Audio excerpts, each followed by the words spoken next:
Our text is found in Psalm 19, and we'll be looking at verses 1 through 10, so Laura, you go ahead and bring up Psalm 19. And by way of introduction, before I read it, one of the most intriguing questions I have ever heard over the course of my life, and I do have a bit of a philosophical bent or theological bent, so I think about these things. In any case, the question is this: why is there something rather than nothing?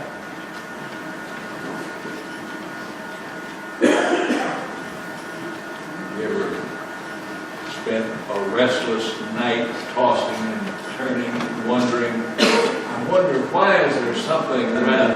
Probably not. You might toss and turn about other things, but not that.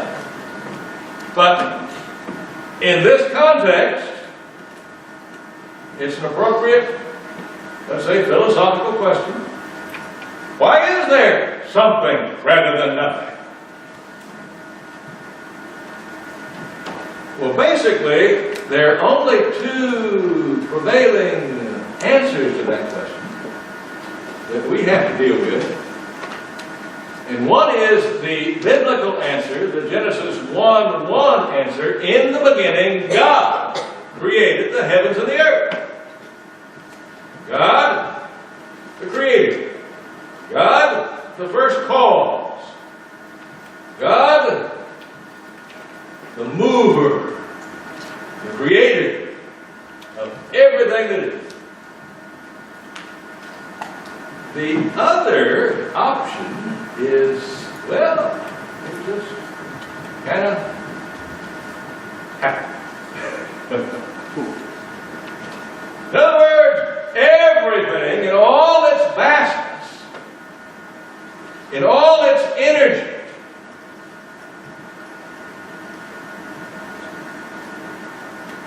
just kind of happened.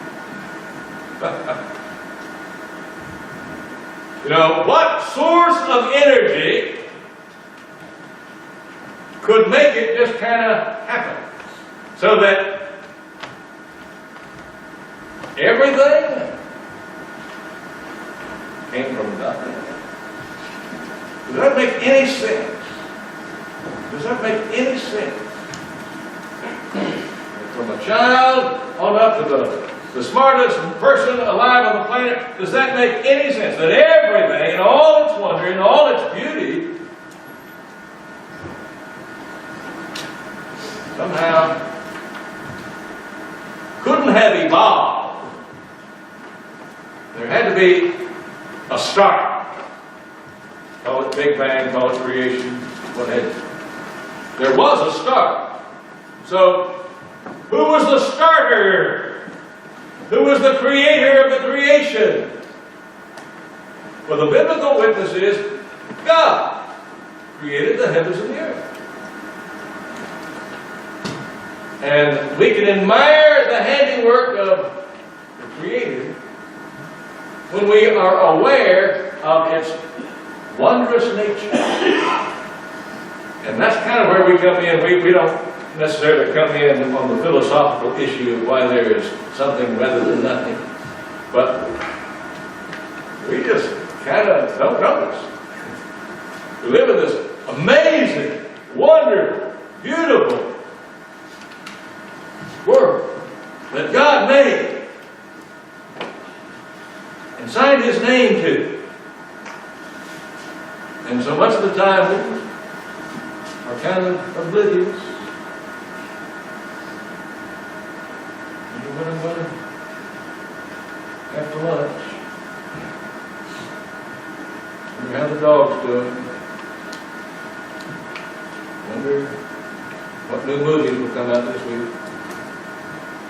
And we can miss the creation, miss admiring or appreciating the creation, and miss God, miss finding God, or refreshing our relationship with God because we don't pay any attention. the amazing world around us. Now, let's read now Psalm 19.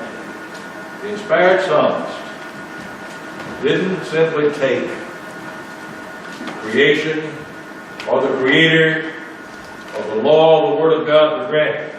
He was really into these realities. May we be as well.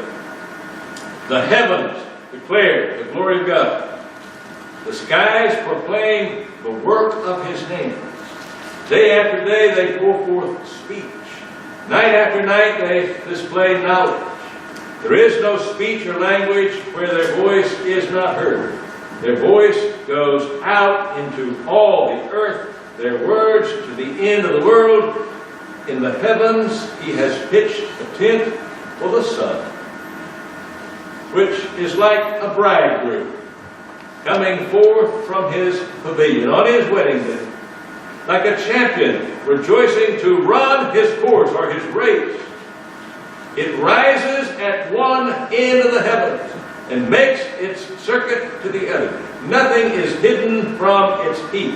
And then, from verse 6 to verse 7, the psalmist makes a transition from an emphasis on creation and discerning the Creator in the creation to an emphasis on the law of God, the Word of God, as He had it in the Torah. The law of God is perfect, reviving the soul. Notice the benefits here. You might say a bunch of synonyms. The psalmist is using a series of synonyms, but notice the benefits that come to us or available to us through the law of God or the Word of God or in this case, the Torah. The law of the Lord is perfect, reviving the soul. Your soul ever need to be revived? The statutes of the law are trustworthy. They're true and trustworthy. The precepts of the Lord are right, giving joy to the heart. Your heart needs some joy. You need to leap like a deer. The commands of the Lord are radiant, giving light to the eyes. Light to the eyes. What can people tell about you and me from our eyes? Are they bright with life, the joy of the Lord, the wonder of the world? Are they dull?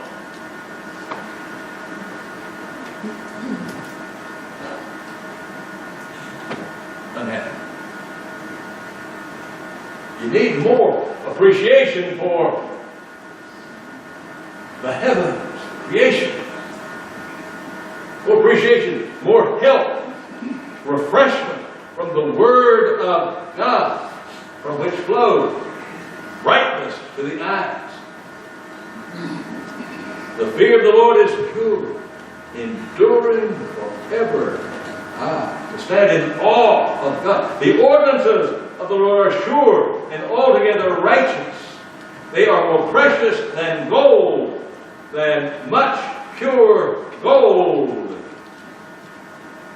What that breaks down to is,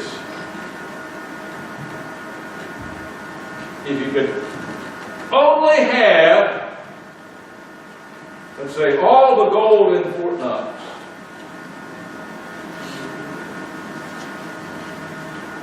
or a Bible. You have one or the other, either or. Which would you pick? Now that will test your religion. You know what the answer ought to be?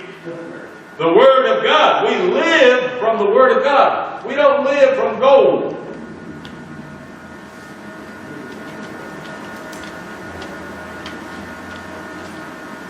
They're more precious than gold. They're sweeter than honey from the honey. So, the Word of God, which bears witness to the creation, which bears further witness to the Creator. Ah, there it is. You want to find God? You want to know and enjoy God forever? You want to live in that universe, that worldview, that perspective? Find God in the creation. Because the creation bears witness to the Creator. And you're either going to live out of that way of looking at reality, or you're kind of going to assume that everything that is came from nothing, and therefore lacks meaning. And since you came from it, your life means nothing.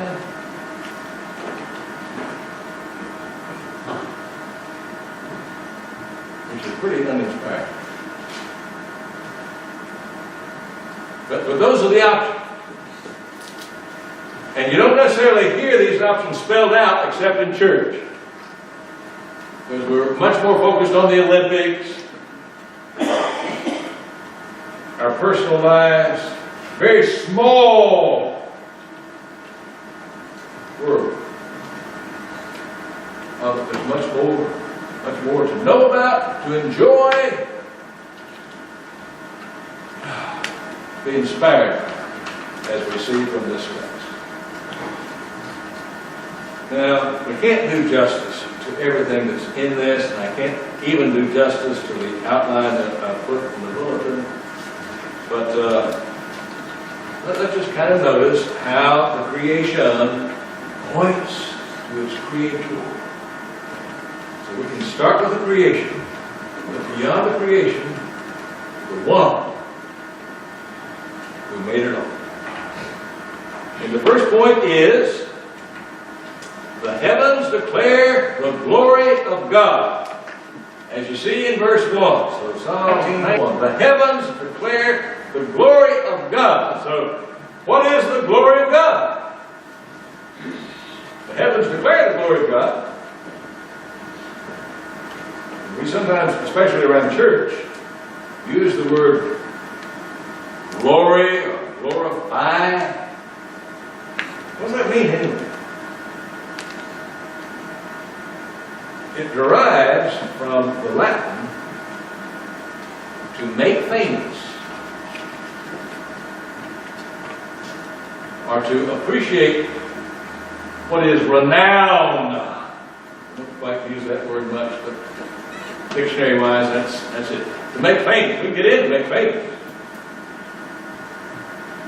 People who win a gold medal at the Olympics are made famous. They get sponsorships. They make money. Their name's in the news. They're famous. We are to live lives that glorify God. We are to make God famous.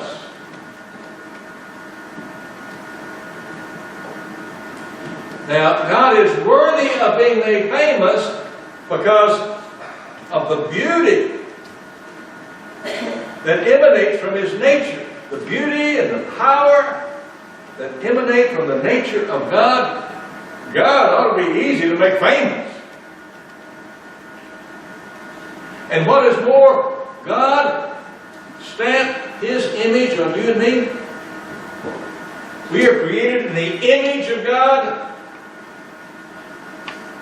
We are like a little spark of the divine flame. Human personality reflects the personality of God. We are each a piece in His gallery, and He signed His name to you and to me.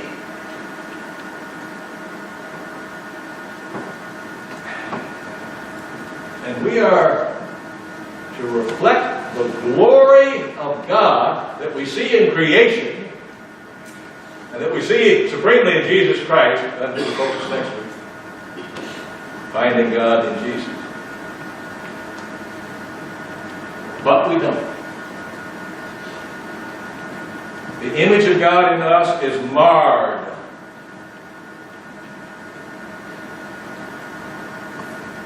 And we don't reflect the beauty of God. You know,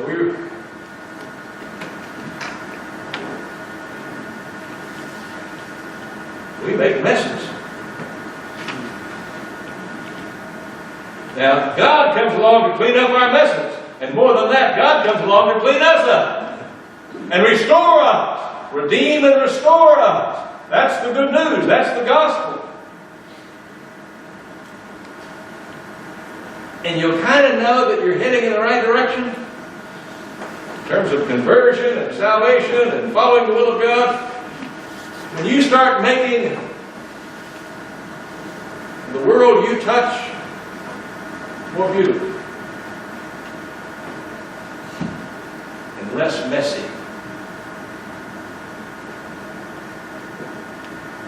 We can all chew on that. I'll move on from there. When you've been somewhere, then you move on to somewhere else, did you leave that spot more beautiful or a mess? Very telling. We are to reflect the glory of God that emanates from His nature and His character. Okay? Moving on, day and night speak of the creation. Speak of the Creator's intelligence. Look at verse 2. Day after day they pour forth speech. Night after night they display knowledge. Knowledge, intelligence.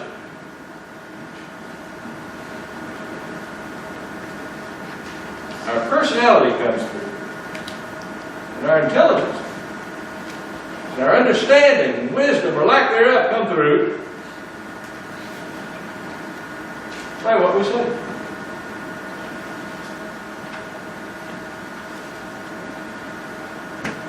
And what the text is saying in verse 2 now, Psalm 19:2, is that there is no speech or language where their voice is not heard. That is, giving testimony to the glory of God. Night after night, they display knowledge. I'll give you one application of this, one evidence of this, and then we'll move on. It's fascinating to me that the creation has a mathematical foundation. Have you ever thought about who created math? Did your math teacher create math?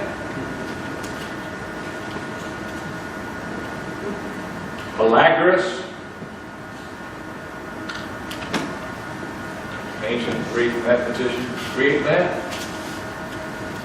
The ancient Babylonians or Egyptians create math? Did Einstein create math? God created math. He built it and He structured it into the universe, into every atom, every molecule, every organism has a mathematical base. Evidenced in DNA, for example.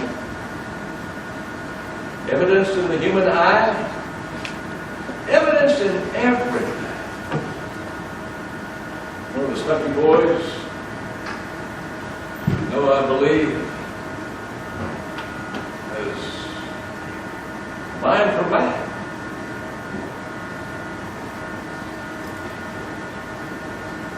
God put that here. God put mathematics into the very fiber and structure of the universe. That is, when you get at the core of material reality, you find knowledge, you find intelligence, you find mathematics. You don't find chaos. I could elaborate that a little bit, but it's amazing.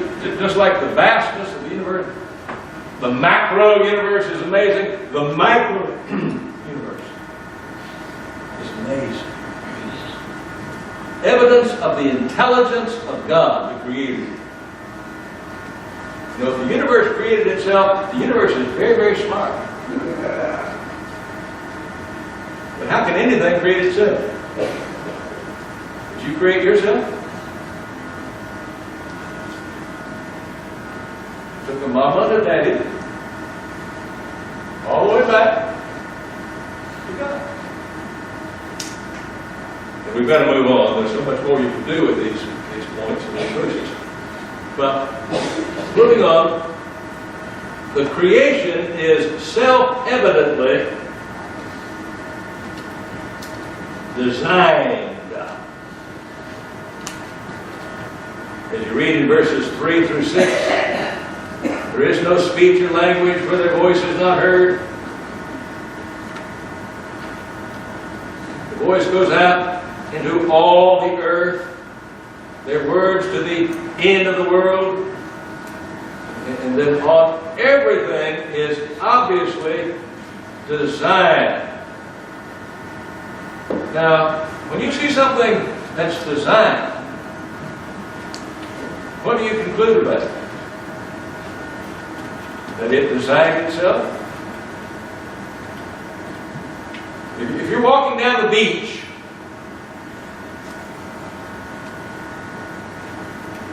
and you see a shell, you think, well, that shell must have made itself. Shells are fascinating. Objects of beauty and art. But they didn't self-manufacture. They were made. Now, if you're walking down the beach and you find a smartphone, there's a smartphone. You pick it up. Ah! Look! Look! This smartphone must have made itself. Must have designed itself and manufactured itself and marketed itself. No, you know that Samsung or whoever designed it, manufactured it, marketed it, sold it. Someone's lost it. So when you have a universe, a vast, vast universe that has a mathematical base to it, that exudes beauty and splendor on a scale beyond any canvas.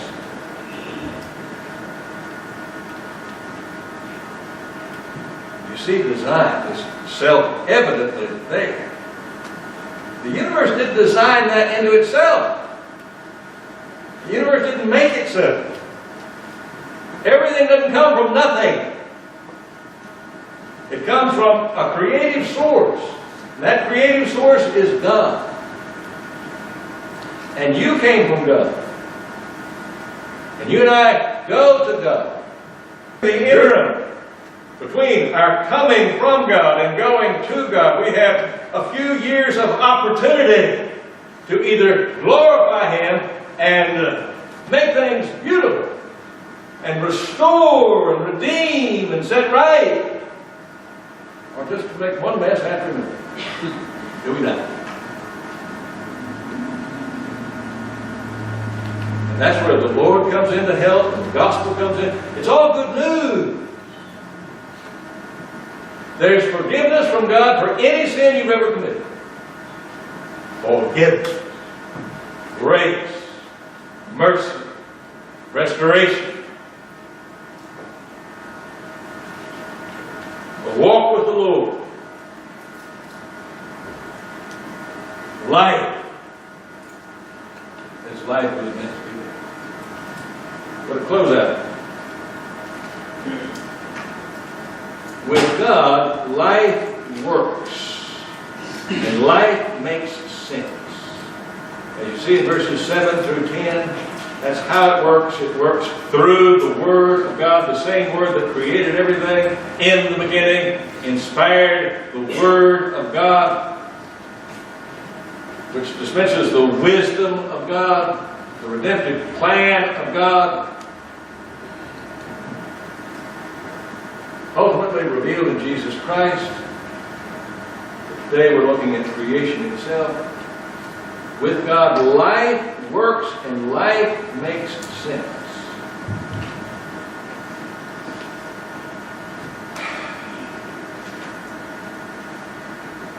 Now usually, when you do things right, it works out. It works out.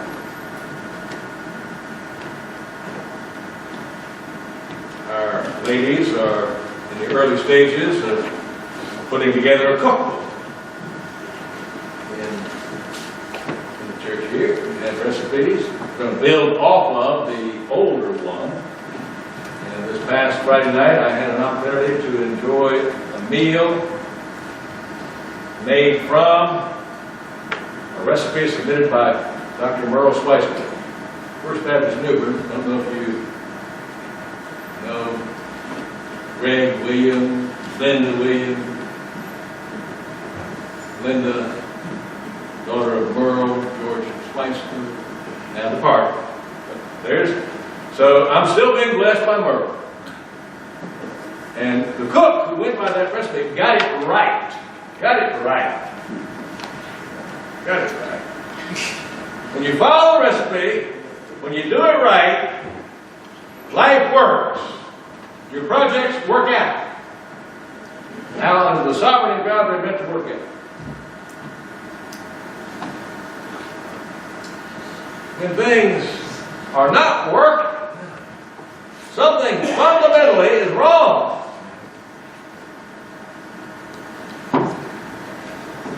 And the way to make what is wrong right is to return to God. It all starts with God. It goes wrong when you depart from God. Prodigal had to come back. We all have been prodigals. We all have to come back to God. It's not just finding the right self-help book. It's finding God. And when we come back to God, we're home. Life makes sense. Life works.